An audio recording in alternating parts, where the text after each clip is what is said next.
Boxing King Media powered by BYD. It's Monday morning. Gareth A. Davies. You've had a week away, Gareth, but back to boxing. You had a good little break. No, I just had 4 or 5 days away in the Eastern Mediterranean. It was lovely. The sun was wonderful down by the Hilton pool. It was really, really nice in the sea 3 times. In fact, it's got me sorted out. How terrible this weather is. It suddenly turned here. I'm now swimming in the mornings, not in the sea, which you wanted me to be in, or in rivers. It's just at my local leisure centre. A little 1 kilometre swim this morning. See, when you say you're gone swimming, I immediately think Gareth jumping into the local lake and just doing it like, um, just basically with nothing on. I could just imagine you just jumping in. But Or the naked lake swimmer. I'll yeah, send you yeah, photos of that yeah. next I can time. imagine you being that naked lake swimmer. Are you that guy? No. Who knows? All Who, right. maybe. No comment. You just said it's getting cold, Gareth. Have you got the heating on? Yeah, 20 degrees. 20 degrees. Yeah. Underfloor heating. Okay, wicked. Because that was one of the things I was going to say. Is Gareth A. Davis the type of guy that never puts a heating on, even when he I gets? didn't till last weekend, and it was suddenly really cold, actually. I got home from the Eastern Mediterranean in the very wee hours of Saturday morning. Got in and I sat here with a jumper on watching Michaela Mayer and Sandy Ryan. I just caught the end of Xander's Zayas, obviously the Madison Square Garden Theatre card. It was about 5 a.m. I think I'd got in from the airport. And I thought I'd run out of oil because I'm on an oil burner without boring you with the details. This is very, very prosaic, boring stuff. And I thought I'd run out, but I redid my Watchman that reads my tank. And thankfully, there was almost a full tank.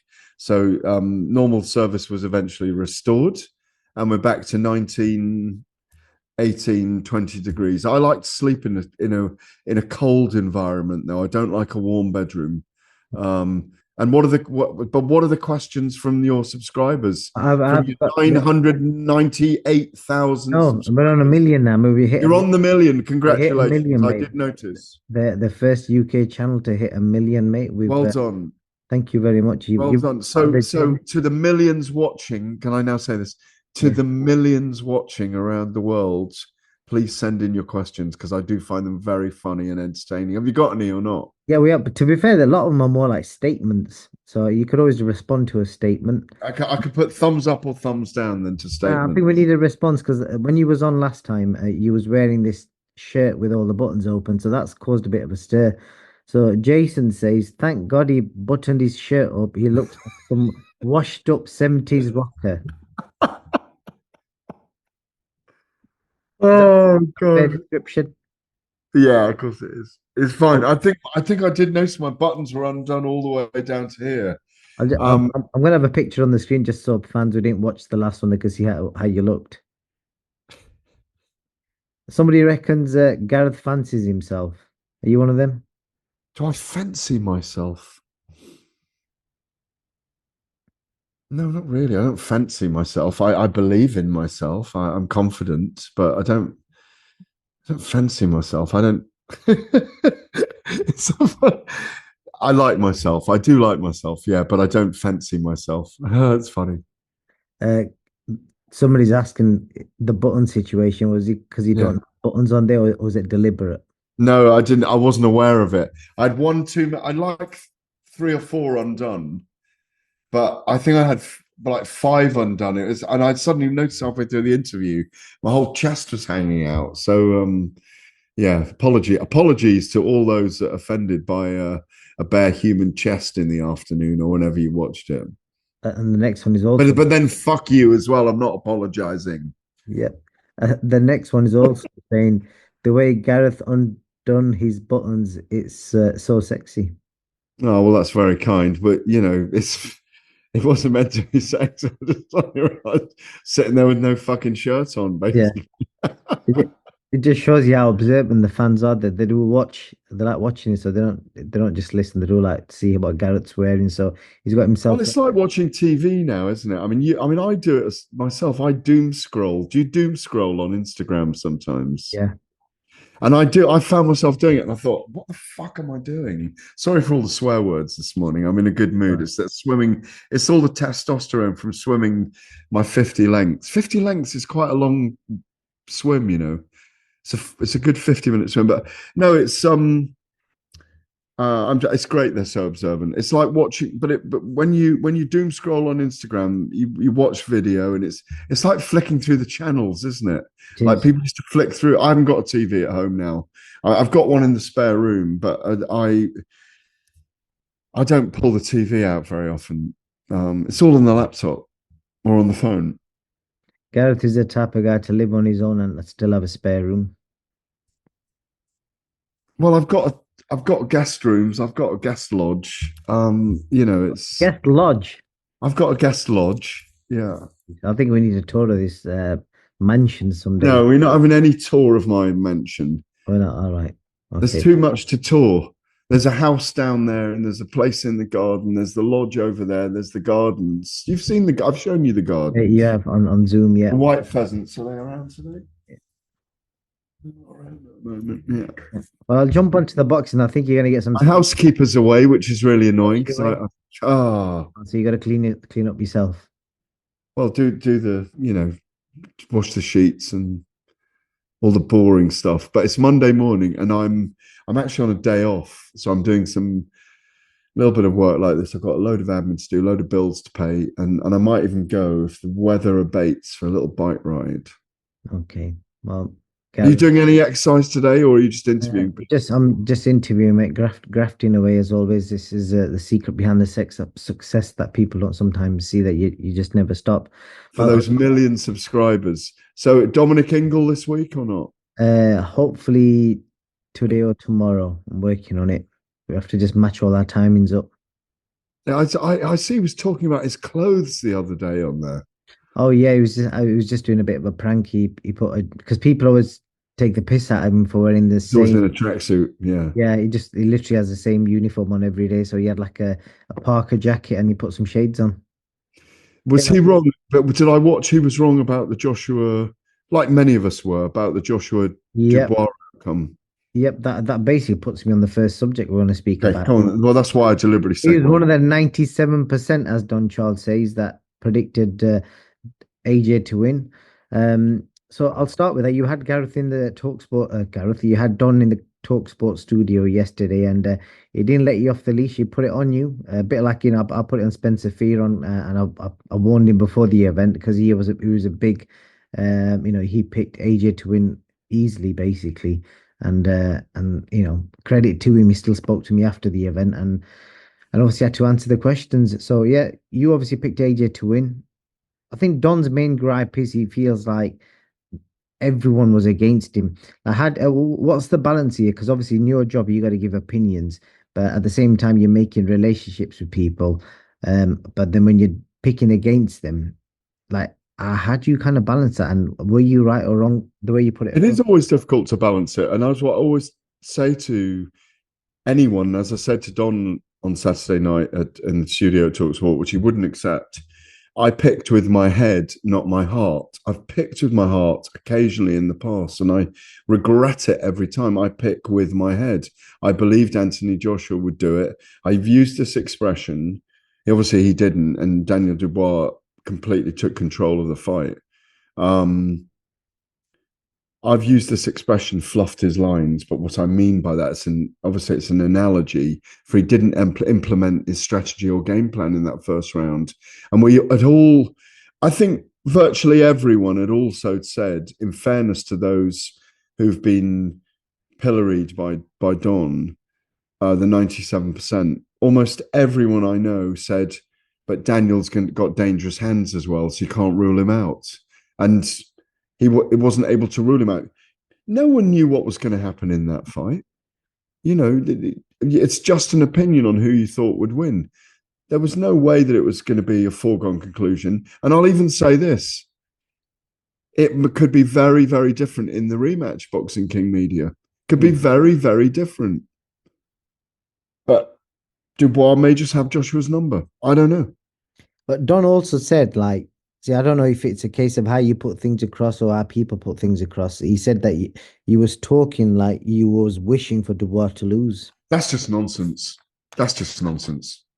He didn't read what I wrote in the week as well. I wrote on Thursday in the Telegraph. I wrote two big columns, one on Dubois and what he stands to earn from this and what he could get from it, and also what Anthony Joshua.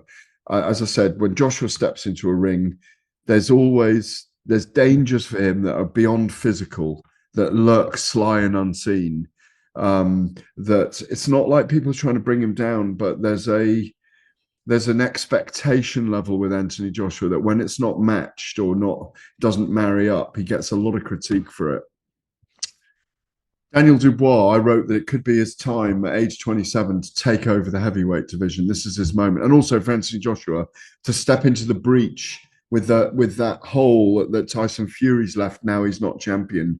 And people say, Joshua's our number one. He's just beaten Daniel Dubois. He's our number one boxer. Ditto for Daniel Dubois, who 27, rite of passage, coming into full manhood, mentally, emotionally, physically. Great improvements in the last 3 or 4 fights, 4 fights in 13 months under Don Charles, in which he's done brilliantly. And everyone he's learnt from. If I'd called Daniel Dubois a quitter with no heart when he lost to Fury and Joe Joyce, I would understand someone having an argument with me over it. I didn't. I said he took a knee to live to fight another day. And I also said that he didn't batter. He battered Anthony Joshua, but he 49 power punches out of 96 punches thrown in those 13 minutes. He also learned a massive amount from the Usyk fight, and he put Usyk under enormous pressure for 5 rounds. I think Don's got a gripe with everyone at the moment over a lot of things, but I think he's also been carrying a lot of stress going into this event, and the river is flowing out of him now. The river, the relief, and all of those things. And when you say to someone, "I'm really pleased with you," and they say, "No, you're not," well, that's fine. They're entitled to their opinion. I'm not going to keep saying it. I'm delighted for them. End of. If someone doesn't want to accept that, then that's fine. That's them.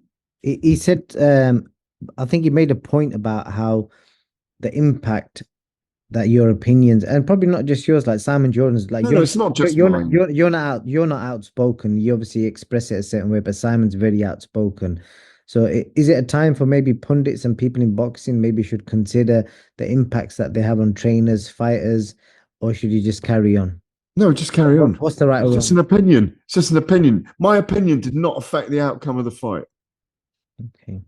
Didn't affect it at all. And I am fucking delighted for Daniel Dubois, just as I'm disappointed for Anthony Joshua. I have empathy for these people. I have empathy for these spirits. And I really respect the way, like, people are saying, yeah, but if Daniel Dubois had been valiant for 5 rounds and stayed in the fight, you wouldn't have said that. Yeah, I would have said what I saw. You know, I would have said what I saw on the night. I always say what I see. I don't not say what I see. And I think I'm at level 5 of 10 of critiquing. I could be so harsh. I'm not. I'm because I have empathy for these people. I believe in their spirits and what they do and what they're going through. Um, You know, so one of the other things you said, Gareth, which is quite I felt this is quite a deep meaning behind this, because obviously everyone ruled like he didn't give no one gave Daniel a chance, and but they did. That's wrong. That's wrong. I We mean chance did as give in like Daniel a no, chance. the That's predictions what were I'm all ages. saying. That's no, but that's pivotal in my argument. We all did give Daniel a chance because everyone that No, but it said was if more like a puncher's chance, wasn't it? Which is quite like no, I didn't say a puncher's chance. What I you said, did, but a lot of people did. no, I thought it was more than that.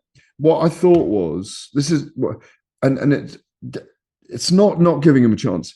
Virtually everyone did give him a chance, but they said it was a duel on who landed first could really impact the fight badly for the other guy. So I just wanted to clarify that.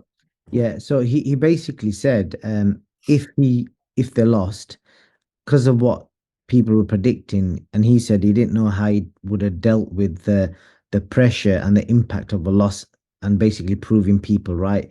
It was quite a deep statement, and I was just thinking how He obviously. said he was ill about it, and I think I genuinely think that the amount of pressure he felt and took on himself, and it's not even about Don Charles now, it's about Daniel Dubois, for God's sake. But Don took a lot of pressure on himself. I think he's a great human being. I've always got on incredibly well with him. I don't care whether he's calling me fake. I'm not fake. You know me. I mean, it doesn't matter whether you know me or not. I'm not fake. Yeah. You know, I care about what I do. I'm like him. I'm a spiritual person. I'm a deep person.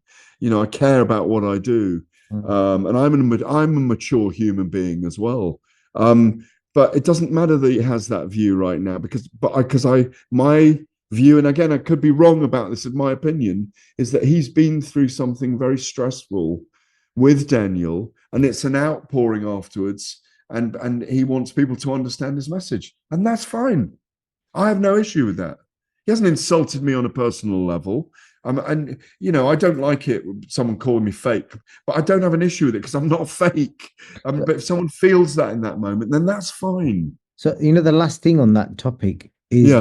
that I think there's also quite a big narrative put out that AJ got it wrong, AJ got his tactics wrong, his corner got it wrong, all that kind of stuff. And I think his team are basically saying we just didn't allow them to win. We was the better people on the night. We just outfought their fighter. So I think it feels like, from what I'm guessing, is that credit's been taken away from their performance, and people are making reasons that AJ got it wrong rather than No, Daniel. but Was they just all the work, but it fighter. all melds together at Boxing King Media. Hmm. Daniel got it right. Anthony got it wrong. The corner couldn't repair the damage. Ben Davison and Lee Wiley couldn't repair the damage during the fight because Anthony Joshua was really hurt in that first round. I mean, I was amazed that he got through the second round, you know, and the third and the fourth, and he fought back in the fifth. That's what made it incredibly exciting. It almost Mm. snatched victory from the jaws of defeat. And you've got to be able to have your view on it. There isn't one view on the fight. He didn't get it right on the night. All credit to Dubois for doing what he did. We'll probably have a rematch. That's the way it looks right now. It looks like the Saudis have the say in that, and that looks like that's going to go ahead. It's amazing that it's going to be a rematch. I'm fascinated by it. Joshua's done rematches against both his losses in recent times, and come back better on both those occasions, even though he didn't have enough to beat Alexander Usyk. So, yeah, it's fascinating. And Daniel Dubois, I've heard him say publicly that he accepts the rematch as well. So that's great. And we'll all go do the merry-go-round with Don again, and hopefully we'll see him in fight week. And that's the other thing, we didn't see him at all in fight week, so there wasn't the chance to chat with him about things in that Yeah. time. So the other aspect of this now is, now to flip the script. Ben Davison, highly regarded for all the work he's done with all the fighters. He's got a lot of profile work from, the success he's had in his gym. And now the world's turned on him. Obviously that video with the corner work, that's been turned into quite a big thing. And I was just trying to think of this different perspectives of what could have happened. And I know we've kind of been talking about, the words about rolling the dice and the uppercut. And if you read the instructions that he was given, AJ he was told to back him up with the double jab and then bring it up. Obviously, he didn't throw the double jab. He No, just, he's throwing huge right hands, yeah. So, but they were successful. There yeah, were but 5 or 6 punches, weren't there? the blame, obviously people are blaming the coach, but ultimately he's not. Has he followed instruction there? No, not really. But I think they were right to roll the dice at that time. I think because he'd had a little bit of success in the fourth, even though he'd been down again, down in the first, down in the third, down in the fourth, got through the second. I mean, when I need to watch the second round again, I'm not sure how he got through it. Yeah, I was going to ask you that as well. Again, we're all, because the big opinions being, people, I think Shane McGuigan said it. A few people have said it, that he should have bided his time till he rolled the dice. But obviously, we wasn't in the corner. But what if, could there be a scenario where they felt that their fighter is still buzzed and he needs to go now before he gets stopped or whatever? Boxing King Media. He came out in the third and he fell over his own feet. He wasn't even hit and he fell over. he tripped his because his legs weren't there. His legs weren't under him. He had to fight back in the fifth. I thought there was no issue with it. I thought it was the right thing to do. And he was in so much trouble. Daniel Dubois was literally trying to just line him up, and he was being very patient about it. It was a really torrid 13 minutes in the life of Anthony Joshua. And I don't care whether people say, oh, yeah, but why are you praising him, not Dubois? It was incredible how long he stuck in there in that fight after what happened in the first round. And also, he just didn't seem to start well. It didn't look to be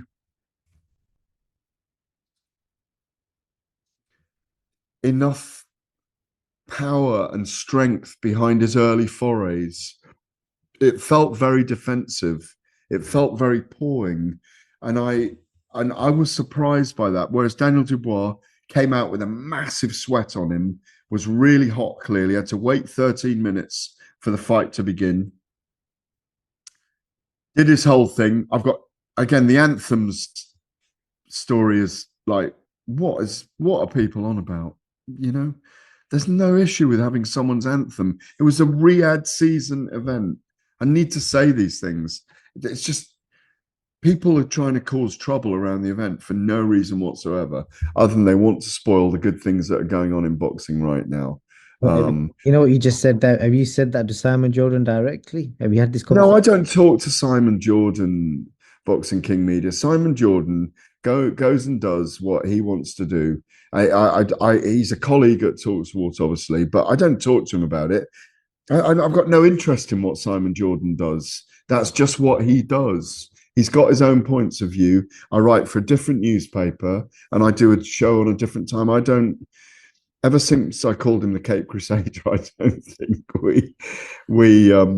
we do shows together. But it's up to him what he wants to say. A lot of people are raised the national anthem. There's no problem with a national anthem. It was a Riyadh season event in London. End of. Fair play. That's it really, Gareth. Okay. Anything else? Yeah, I thought Paintgate was a disgrace for poor Oh old yeah, Sandy Ryan. that was going to be my first I subject. thought Chris Eubank Jr. could have been a bit more diplomatic last week. There was no point airing those grievances on that forum at that moment. And I'm glad it was dealt with very quickly. Well done to everyone behind the scenes for dealing with it, whether that be Spencer Brown and Frank and Eddie and Kala Sauerland and Turkey Al Sheikh. But it was very ill-advised of Chris, I thought, to do that. It wasn't the right moment to do it, you know. A quick word on Spencer Brown. I spoke to Hamza Shiraz yesterday and just announced it's official that he's signed with Spencer Brown as his advisor, manager.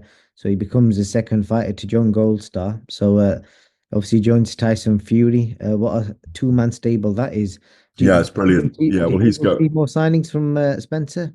Yeah, I think he'll get more involved, but I think he's busy enough as he is. I mean, he does an enormous amount of work behind the scenes, and you know he knows the sport inside out. And he's a great. He's very diplomatic with everyone, even though he's very straightforward. As you know him. He's very, very straightforward. So, yeah, it's it's been a very tumultuous week, and I think that always happens when AJ loses, when Anthony Joshua loses. He's such a big figure in the industry that there's always a lot of fallout. But I think we're going to get this rematch. There's loads of great fights. Do you think it'll be end of this year, or do you think it'll be next year? But if it does, No, I reckon it'll be 5 months, 5 or 6 months. February, I'd say. that February show, yeah. February next year, yeah. Because at the minute Crawford hasn't got an opponent, so what a great rematch that is. Yeah. Crawford against Chris Eubank. Be good. That'd be interesting. Or Gareth, Crawford, yeah, yeah, but I'll leave it at that. It's yeah, always great to see you. you as well. Thank you for your time, and I'll catch you soon.